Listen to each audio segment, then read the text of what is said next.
નમસ્કાર મિત્રો, કિસાન સમાચાર ચેનલમાં તમારું ખૂબ ખૂબ સ્વાગત છે। દેશ, દુનિયા અને ગુજરાતના તાજા, મોટા અને સૌથી મહત્વપૂર્ણ સમાચાર જાણીએ તે પહેલા તમે ચેનલમાં નવા હોય તો ચેનલને જરૂરથી સબસ્ક્રાઇબ કરીને વિડીયો લાઈક કરી દેજો। આજના સૌથી મોટા સમાચાર। રાજ્યના વાતાવરણમાં આવ્યો મોટો પલટો, જાણો ક્યાં પડ્યો ધોધમાર વરસાદ। ગીર સોમનાથના વાતાવરણમાં મોટો પલટો આવ્યો, જેમાં ગ્રામ્ય વિસ્તારમાં પણ વરસાદ આવ્યો છે। તેમાં કોડીનાર, ઉનાના ગ્રામ્ય વિસ્તારોમાં પણ વરસાદ જોવા મળ્યો। તેમજ કોડીનારના ડોળાસા, વેડવા ગામ તથા બાવાના પીપળવા અને કડોદરામાં વરસાદ આવ્યો તથા ઉનાના કેસરિયા અને સીમાસી સહિતના ગામોમાં વરસાદથી ખેડૂતોમાં ખુશીનો માહોલ જોવા મળ્યો। આ સાથે જ પોરબંદરના બરડા પંથકમાં પણ ધોધમાર વરસાદ ખાબક્યો। ત્યારબાદના સૌથી મોટા સમાચાર। સોશિયલ મીડિયામાં મિત્રતા બાદ સગીરે સગીરાને ગર્ભવતી બનાવી। બાળકોને મોબાઈલ આપતા પહેલા સાવધાન રહેજો। જેમાં સોશિયલ મીડિયામાં મિત્રતા બાદ સગીરા ગર્ભવતી થઈ હતી, જેમાં સગીર પ્રેમીએ પ્રેમિકાને ખેતરમાં લઈ જઈને સંબંધ બાંધ્યા હતા, જેમાં સગીરાને પેટમાં દુખાવો ઉપડતા ભાંડો ફૂટ્યો હતો। જો ઇન્સ્ટાગ્રામ પર બંને વચ્ચે મિત્રતા થઈ હતી, ત્યારે વાળોદ પોલીસે પોસ્કો હેઠળ ગુનો નોંધ્યો હતો અને સગીરા 1.5 માસનો ગર્ભ હોવાનો તબીબે પણ ખુલાસો કર્યો છે। ત્યારબાદના ઉપયોગીપૂર્ણ સમાચાર। રાજ્યમાં આગામી 7 દિવસ વરસાદની આગાહી, જાણો ક્યાં થશે મેઘમહેર। રાજ્યમાં આગામી 7 દિવસ માટે વરસાદની આગાહી સામે આવી ગઈ છે, જેમાં સમગ્ર ગુજરાતમાં સાર્વત્રિક વરસાદની આગાહી કરવામાં આવી।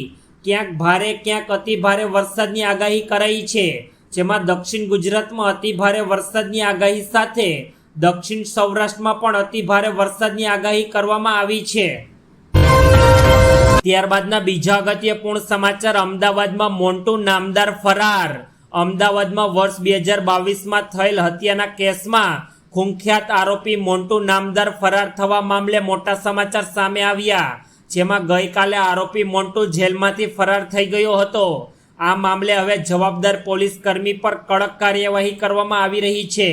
તો માહિતી મુજબ આ કેસમાં એક પીએસઆઈ અને 2 કોન્સ્ટેબલને સસ્પેન્ડ કરવામાં આવ્યા છે। પીએસઆઈ દર્શન પરમાર અને કોન્સ્ટેબલ પ્રવીણ ચૌહાણની ધરપકડ કરી લેવાઈ છે। ત્યારબાદના સૌથી ઉપયોગીપૂર્ણ સમાચાર। આનંદ નમકીનના પેકેટમાંથી નીકળી મરી ગયેલી ગરોળી। થરાદ પંથકમાં નમકીનના પેકેટમાંથી મરેલી ગરોળી નીકળી છે, જેમાં બનાસકાંઠાના થરાદ પંથકમાં આનંદ નમકીનના પેકેટમાંથી મરેલી ગરોળી નીકળતા સમગ્ર વિસ્તારમાં ચકચકાર મચી ગયો છે। ગ્રાહકે આનંદનું ચવાણું ખરીદી ખાવા ગયો તો ચવાણામાં મરેલી ગરોળી હતી, તેથી ગ્રાહકે ઘટનાને લઈને ફૂડ એન્ડ ડ્રગ વિભાગને રજૂઆત કરી। મિત્રો, તમે પણ તમારા નાના બાળકોને ખાસ ચેતવજો। ત્યારબાદના સૌથી મહત્વપૂર્ણ સમાચાર। અમદાવાદમાં પાન એન્ડ પાર્લરમાં ગાંજો વેચનાર સામે કડક કાર્યવાહી। અમદાવાદમાં પાન એન્ડ પાર્લરમાં એસઓજીની કડક કાર્યવાહી સામે આવી છે। તેમજ નારોલમાં 2 પાન પાર્લરમાંથી 3 લોકોની ધરપકડ કરવામાં આવી। તેમાં એસઓજીએ 847 ગ્રામ ગાંજો જપ્ત કર્યો। પાન એન્ડ પાર્લરમાં ગાંજો વેચનાર પર એસઓજીની કાર્યવાહી થતાં નશાકારક વસ્તુઓનું વેચાણ કરતા લોકોમાં તો ફફડાટ વ્યાપી ગયો છે। પાન એન્ડ પાર્લરમાં રેડ કરીને 3 લોકોની અત્યાર સુધીમાં ધરપકડ કરવામાં આવી છે। ત્યારબાદના અગત્યપૂર્ણ સમાચાર। અમદાવાદમાં 147ની રથયાત્રાની તૈયારીઓ તારમારથી શરૂ। અમદાવાદમાં ભગવાન જગન્નાથજીની રથયાત્રાને હવે માત્ર ગણતરીના દિવસો બાકી રહી ગયા છે, ત્યારે યજમાન પરિવારે સામયું કરવાની તથા જવારાની સ્થાપના કરી છે।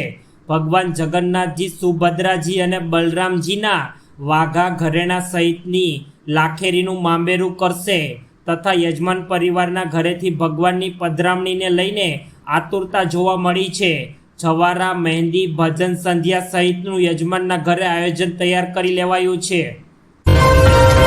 ત્યારબાદના સૌથી મોટા સમાચાર। આંબાલાલ પટેલે કરી આ વિસ્તારોમાં 7 થી 8 ઇંચ વરસાદ પડવાની મોટી આગાહી। હવામાન નિષ્ણાત આંબાલાલ પટેલ દ્વારા ગુજરાત રાજ્યમાં આજથી ભારેથી અતિ ભારે વરસાદની આગાહી કરવામાં આવી છે। તેમજ 25 જૂનથી ગુજરાતમાં ચોમાસાનો વરસાદ વધશે તથા 24 થી 26 જૂનમાં રાજ્યમાં વરસાદનું પ્રમાણ જોરદાર વધશે। તેમજ મહારાષ્ટ્ર તરફથી વરસાદી સિસ્ટમ ગુજરાતમાં આવશે અને આ વરસાદી સિસ્ટમથી દક્ષિણ ગુજરાતને ધમરોળશે તથા આહુવા, ડાંગ અને વલસાડમાં 7 થી 8 ઇંચ વરસાદ પડી શકે છે। ત્યારબાદના મહત્વપૂર્ણ સમાચાર, અમરનાથ યાત્રા વર્ષ 2024માં યાત્રીઓને નહીં પડે અગવડ, જુઓ પ્રશાસને શું કરી છે તૈયારીઓ। 29 જૂનથી અમરનાથ યાત્રા શરૂ થઈ રહી છે, ત્યારે 22 જૂનના રોજ અમરનાથની પ્રથમ તસવીર સામે આવી ગઈ છે। 22 જૂન શનિવારે અમરનાથ ગુફામાં પ્રથમ પૂજા કરવામાં આવી હતી। શ્રી અમરનાથ સાઇન બોર્ડ દ્વારા અધ્યક્ષ અને જમ્મુ એન્ડ કાશ્મીરના લેફ્ટનન્ટ ગવર્નર મનોજ સિન્હાએ વર્ચ્યુઅલ હાજર રહીને પૂજા કરી હતી। ત્યારે યાત્રાને લઈને તૈયારીઓ જબરદસ્ત કરવામાં આવી છે અને યાત્રીઓને અગવડ ન પડે તેનું ખાસ ધ્યાન રખાયું છે। ત્યારબાદના અગત્યપૂર્ણ સમાચાર, મોતીહારીમાં બ્રિજ ધરાશાય, 1 અઠવાડિયામાં ત્રીજી ઘટના, જુઓ વિડીયો। બિહારના અરિયા અને સિવાન બાદ મોતીહારીમાં પુલ તૂટી પડ્યો હોવાનું સામે આવ્યું। નિર્માણાધીન પુલ એકાએક તૂટી પડ્યો। અંદાજે 1.5 કરોડના ખર્ચે બ્રિજ બનાવવામાં આવી રહ્યો હતો, ત્યારે એક બાદ એક પુલ ધરાશાય થતાં હલકી ગુણવત્તાની કામગીરી થઈ હોવાનો આક્ષેપ થઈ રહ્યો છે। 1 સપ્તાહમાં પુલ તૂટવાની આ ત્રીજી ઘટના છે। ત્યારબાદના મોટા સમાચાર, ઇસરોની કમાલ, પુષ્પક વિમાનનું ત્રીજું સફળ ઉતરાણ કરીને હેટ્રિક મેળવી। ઇસરોએ ગઈકાલ એટલે કે 23 જૂને સતત ત્રીજી વખત રિયુઝેબલ લોન્ચ વ્હીકલ લેન્ડિંગ પ્રયોગમાં સફળતા હાંસલ કરી છે। પુષ્પકે પડકારજનક પરિસ્થિતિમાં અદ્યતન ક્ષમતા દર્શાવીને ચોક્કસ આડી ઉતરાણ પૂર્ણ કરી। ઇસરોના અધ્યક્ષ શ્રી સોમનાથે કહ્યું કે પુષ્પકે અવકાશ કાર્યક્રમમાં ભારતનો મહત્વાકાંક્ષી પ્રયાસ છે। અંતિમ પરીક્ષણ કર્ણાટકના ચિત્રદુર્ગમાં સવારે 7:10 હાથ ધરવામાં આવ્યું હતું। ત્યારબાદના બીજા સૌથી મોટા સમાચાર, નવસારીમાં એલસીબી પોલીસે નકલી ઘી બનાવતી ફેક્ટરી ઝડપી પાડી। નવસારીમાં એલસીબી અને પોલીસે બારડોલી રોડ પર આજે સવારે દરોડા પાડીને નકલી ઘી બનાવતી ફેક્ટરી ઝડપી પાડી હતી। પોલીસે 148 કિલો પામોલિન ઓઇલનો જથ્થો જપ્ત કર્યો હતો, તો 25 લાખથી વધુનો મુદ્દામાલ જપ્ત કરીને કાર્યવાહી હાથ ધરી। ડીસાથી 3 મહિના અગાઉ જ નવસારી આવેલા ચોખાવાલા ભાઈઓએ માંડ્યો હતો ઘીનો કાળો કારોબાર। આ સાથે જ ફેક્ટરીમાં 3000 કિલોથી વધુ બનાવટી ઘી ઝડપી પડાયું છે। ત્યારબાદના આવા જ એક મહત્વપૂર્ણ સમાચાર, સુરતની નવી સિવિલ હોસ્પિટલ ફરી એકવાર વિવાદમાં આવી। સુરતની નવી સિવિલ હોસ્પિટલ ફરી એકવાર મોટા વિવાદમાં આવી છે, જેમાં પોસ્ટમોર્ટમ રૂમમાંથી 2 મૃતદેહો ગાયબ થઈ ગયા છે। તેમજ અકસ્માત સર્જાતા 2 યુવકોના મોત થયા હતા તથા પરિવારની જાણ બહાર મૃતદેહ સુરતની સિમિરમીર હોસ્પિટલમાં મોકલાયા હતા। તેમજ પરિવારજનો સિવિલ હોસ્પિટલમાં મૃતદેહ શોધતા રહ્યા, પરંતુ તેઓને મૃતદેહ મળ્યા નહીં। ત્યારબાદના મહત્વપૂર્ણ સમાચાર, જૂનાગઢમાં જવાહર ચાવડાની નારાજગીને લઈને ઋષિકેશ પટેલનું નિવેદન। મહેસાણા વિસનગરમાં ઋષિકેશ પટેલે જવાહર ચાવડાની ભાજપ પ્રત્યે નારાજગી પર પ્રતિક્રિયા આપી છે। તેમનું કહેવું છે કે હું વ્યક્તિગત કંઈ કહી શકું નહીં, જે પણ વિષય હશે તેને લઈને જવાહર ચાવડા સાથે વાતચીત કરીશું। ક્યાંય પણ અમને એવું નાનું મોટું દુઃખ હશે તો ભારતીય જનતા પાર્ટી તેમની સાથે વાતચીત કરશે।